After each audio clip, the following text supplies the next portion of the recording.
Okay, this is going to be a quick video explaining what recipes are and how they can help you. So when you first open Masterworks 3, the default is in the default style is normal, and the style is another way of saying the recipe. And by default, it's just going to be normal, which means there's no special settings whatsoever. So in order to actually use a recipe, you have to go up and hit the chef hat button up here, which says new/recipe. So I don't know why it doesn't just default to letting you choose your recipe when you open the program, but it doesn't, so here we are.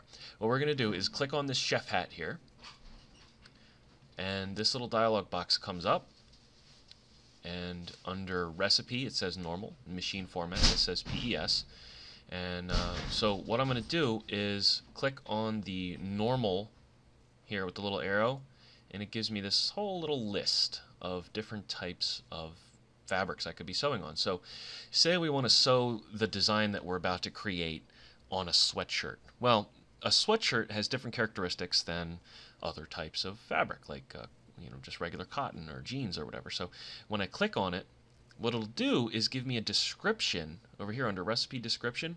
It has a whole little blurb about sweatshirt material, and then it tells you what type of how much stretch it has and blah blah blah. Needle size, so here's it's telling me what type of needle I'm supposed to use, size 11 embroidery needle, what type of thread is recommended, what type of stabilizer is going to be recommended, and of course it's going to use baby lock stabilizer is what it tells you to use. But you could use, say here it's telling me I should be using super stable cutaway, cutaway soft. This is actually what I personally would use. This is cutaway soft 2.5 ounce. That's my favorite stabilizer. If you don't know what else to use in any given situation, you can't go wrong with cutaway soft. Anyway, you keep scrolling down. These are all different things that you could use. It's not telling you you should use all of it at once, but depends on what you have laying around really. So if it was me, I'd be using this one, cutaway soft, but you could use the extra heavy super stable. If you want to, you can use a topping if you think your stitches are gonna fall down into the nap of the sweatshirt material, but and so on. It gives you this whole blurb, and it does that about all these different things. Fleece. Here's a little blurb about that. What type of stabilizer it recommends.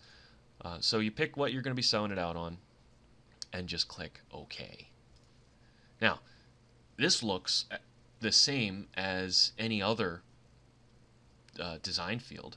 The only difference is up here. It says Style T-shirt, but under the hood, so to speak, it does do some different things. For instance, it will automatically choose the right underlay, the pull compensation, all these things that you might not know about when you're beginning digitizing. I'm just going to create a shape and apply some stitches to it. When I go in here and look at my properties, it has these different tabs here in my properties. For underlay, it has chosen for me a contour underlay with a lattice. Okay.